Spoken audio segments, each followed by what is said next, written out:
the two angels that had, should I say the spirits that had their wings spread about to cover the face above him who sat above the mercy seat. You don't get this. No, you don't. Then I contended with the rulers and says, why is the house of the I am forsaken? And I gathered them together and said to them in their place, set them in their place.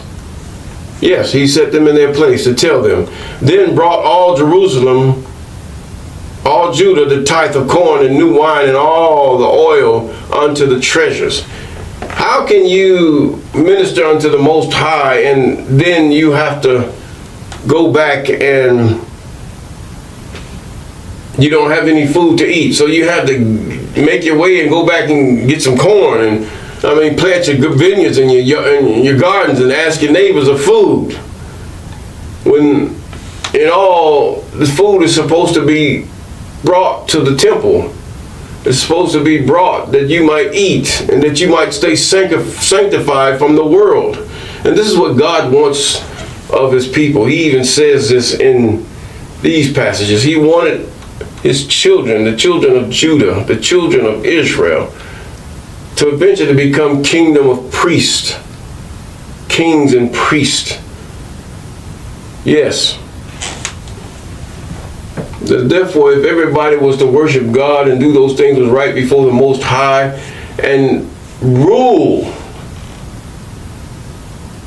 by obeying the law and citing those that disobey the law, not in hypocrisy and hatred, but wholly as unto the Most High, they were charged to put adulterers and fornicators and effeminate and all these people to death. Israel was charged this if they were caught. All manner of evil, so that the people might fear not to do them again. Children grow up and say, oh no, I'm not doing that. I remember when so-and-so did that and he was cut off. Not so by the Most High, but God charged him. Even he charges his angels to do his bidding according to as he does. Look at the angel of death that deleted all of Egypt and other, should I say, spirits that he sent forth to delete man. Even the spirits that you're going to encounter in the book of Zechariah. They mimicked those spirits in the book of Revelation. And it was very cunning, very cunning, very cunning. But it don't ride. Still, it's not right. Every spirit of God has a name. He has a name. Not just called famine, death, and all that.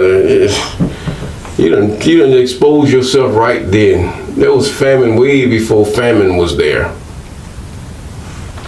There was death way before death was in the book of Revelation. And there was extortion and there was inflation well before this spirit with the scales.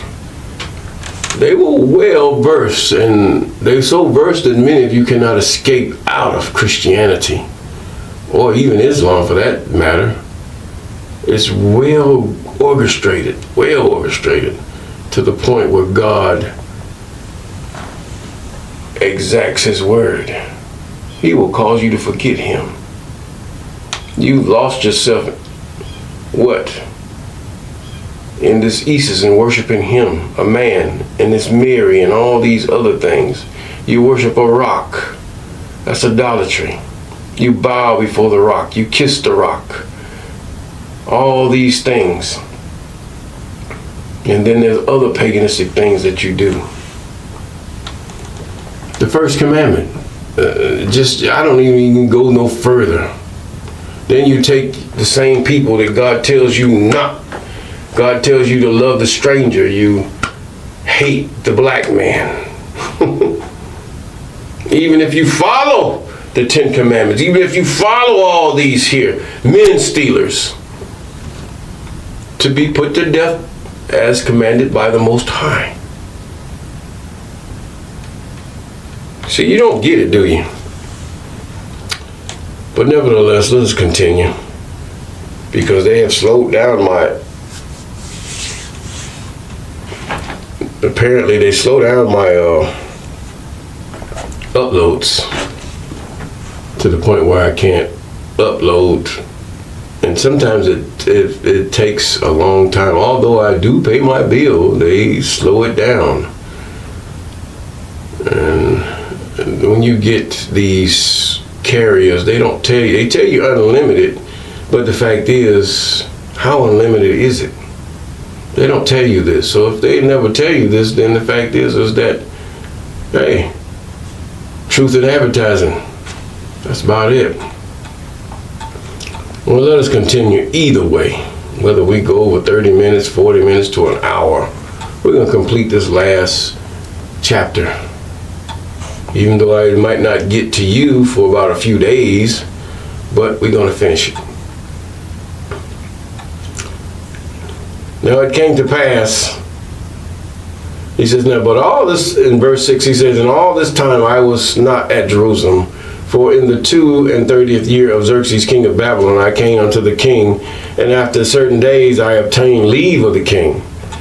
So they were rulers in Judah. They're the same thing. They're rulers in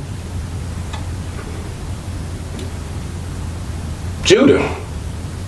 In other words, the king of Babylon also was ruler over Judah and all of the realm of Israel.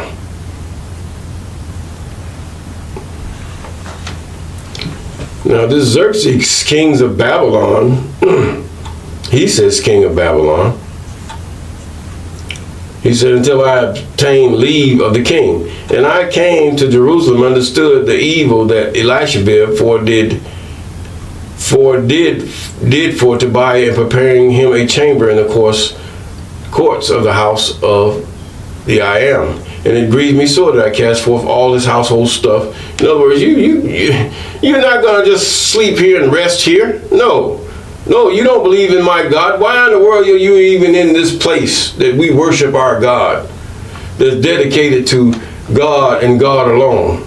Then I commanded that they cleanse the chambers, and thither brought I again the vessels of the house of the I am with the meat offering and the frankincense.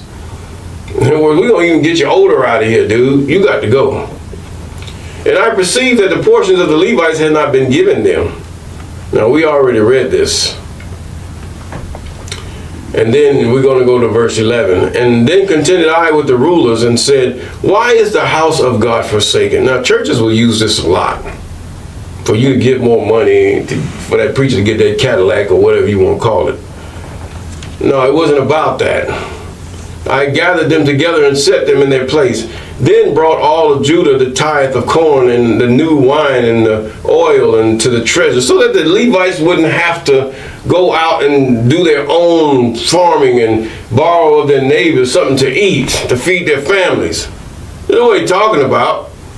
And I made treasures over the treasuries, Shelemiah and the priest, yes, Levites, and Zadok the scribe, writing down the things that occurred in historical view, not only of kings, but in the things going on in Judah, but also so that the young might discover it and know it. And of the Levites and Pedaiah, and next to them was Hanan, and unto the Zachor the son of Mattaniah, and they were accounted faithful in their office was to distribute unto their brethren. It wasn't the fact that they were favorites of a preacher or a council. They were counted faithful because they did their living, they did what they had to do. They didn't have the favoritism of nobody. What they did was right before the Most High, so they counted them faithful. See, in your churches, what do you do? In your mosque and all these, you have to win the favor of your, what you call imam, or your pastor, or your deacon's board and all that stuff. No, God ain't like that.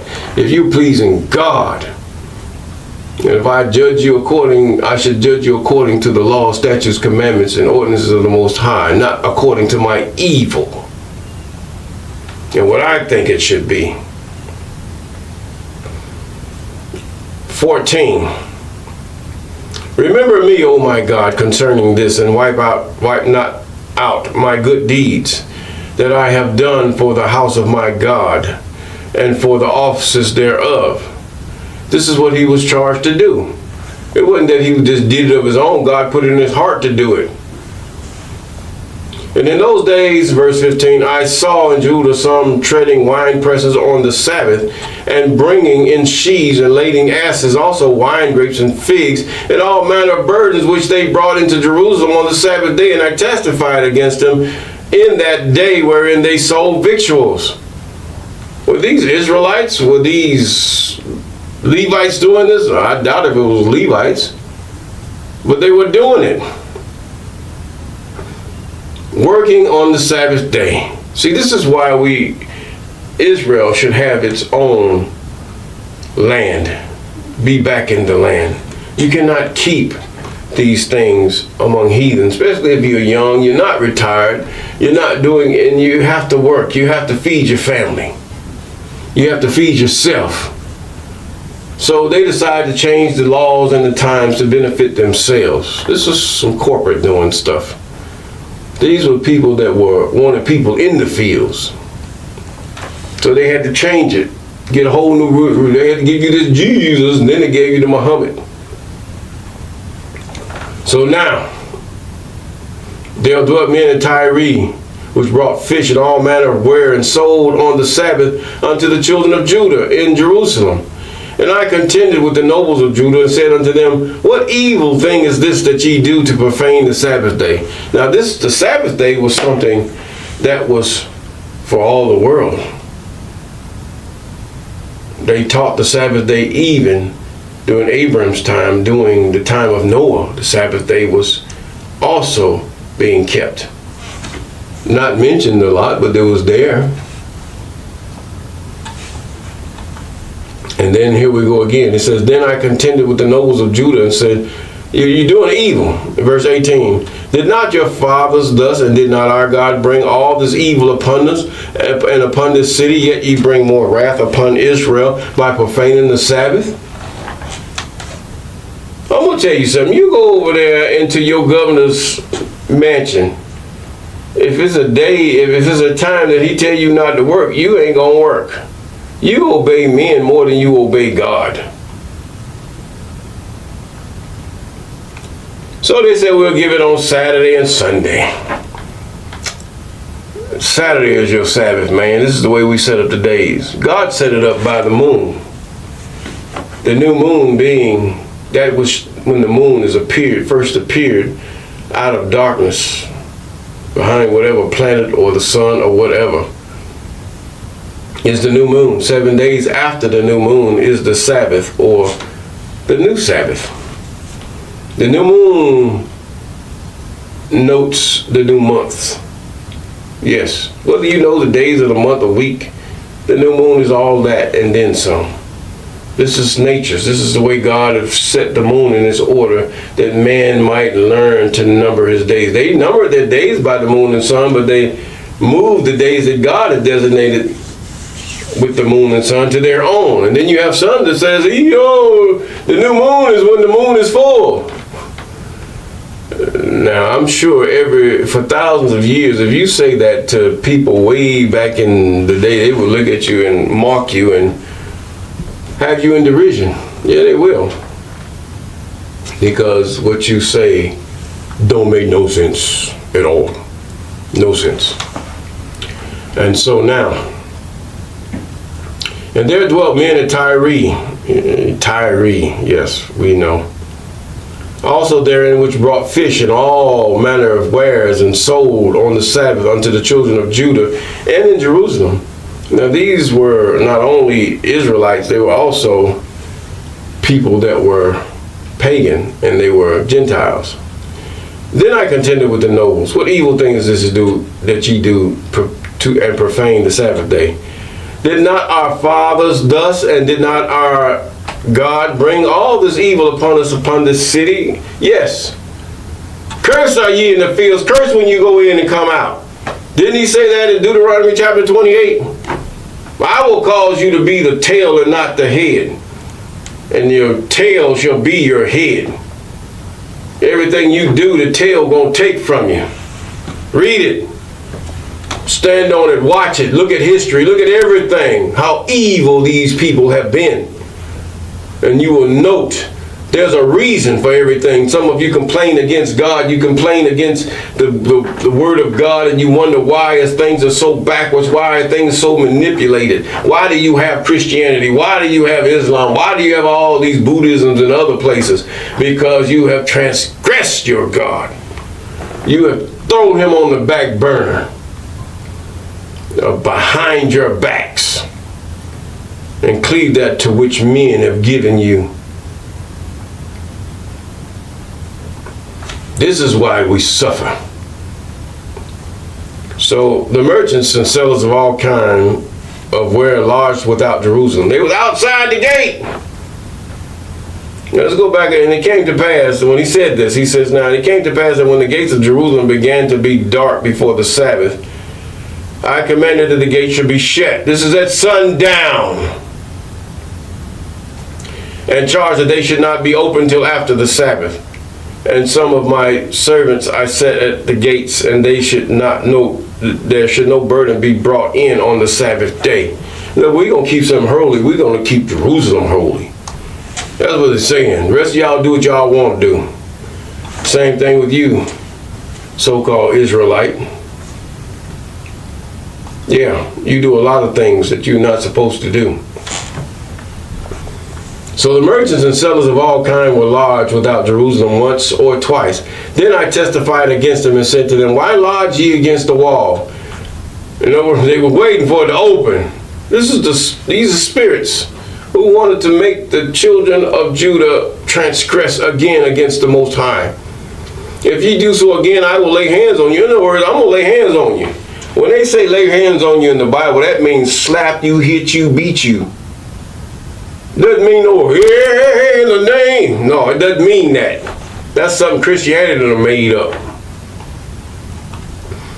And if ever somebody have gotten spoken to, they were either spoken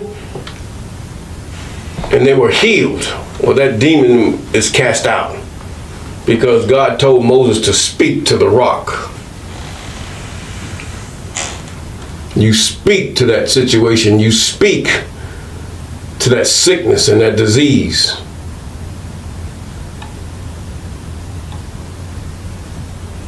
God ain't call you to lay hands on nothing. If you lay hands, that means they done something against you where you ready to knock them down on the ground.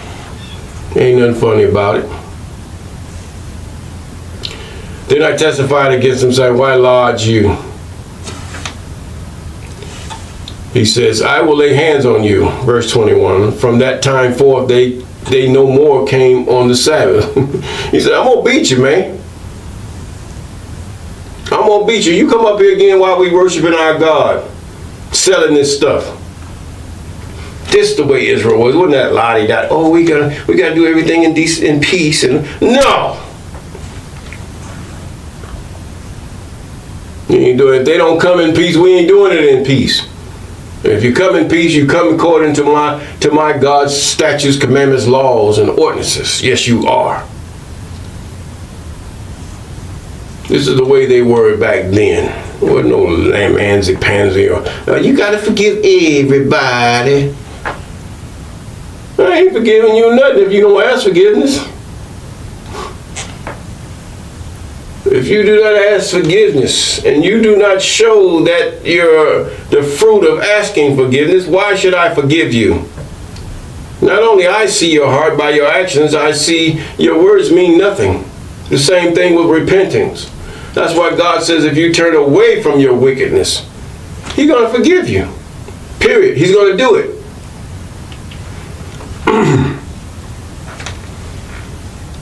And their children spake half in speech of Ashdod. This is a paganistic language, and could not speak in the Jews' language, but according to the language of each people.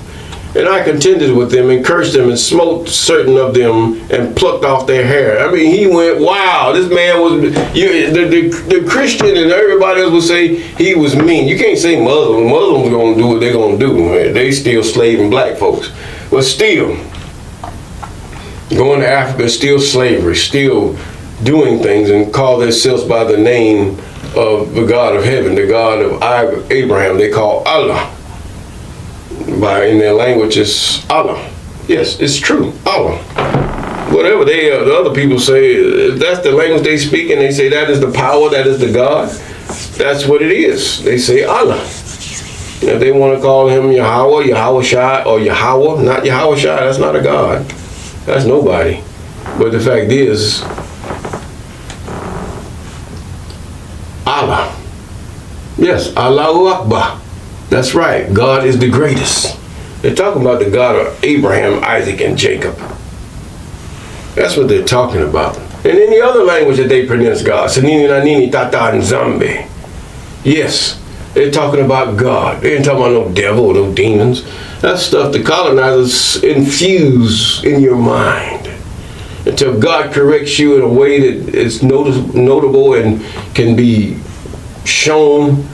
Then that you do. You find stuff pop up on social media everywhere, even a lie will pop up. But what does the word say? Now, ye shall not give your daughters unto their sons, nor take their daughters unto your sons for yourselves. Did not Solomon, the king of Israel, sin by these? Yet among many nations there was no king like him, who was beloved of his God. And God made him king over all Israel. Nevertheless, even him did outlandish women cause to sin. Did the women cause to sin? Or his own father was the one who lusted after a pagan woman, or after a heathen woman that was not of Judah.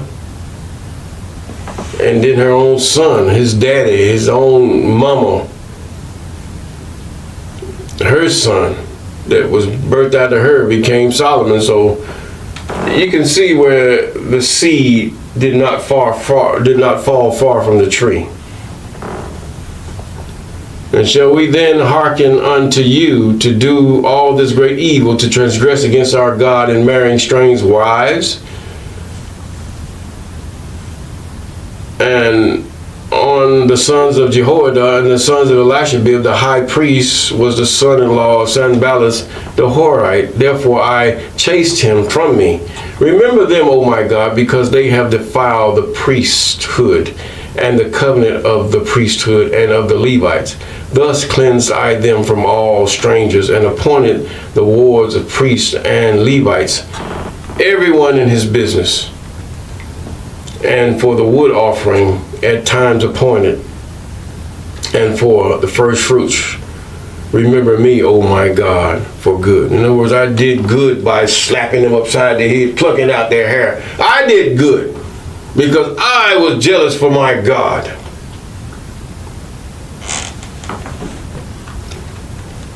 Now, with that said, if we do those things which are right before the Most High, we cannot do the things they can do. And if there was a laws in Jerusalem, and that we were stationed in Jerusalem to do these things after that law, still we can put them from our company. We don't have to run with pagans. We don't have to run with people that take our God and his name in vain. We don't have to do that. But we can separate ourselves, being that kingdom of priests and kings that God has called us to be. And if we do those things, we will have peace. Now, this is done in two parts now.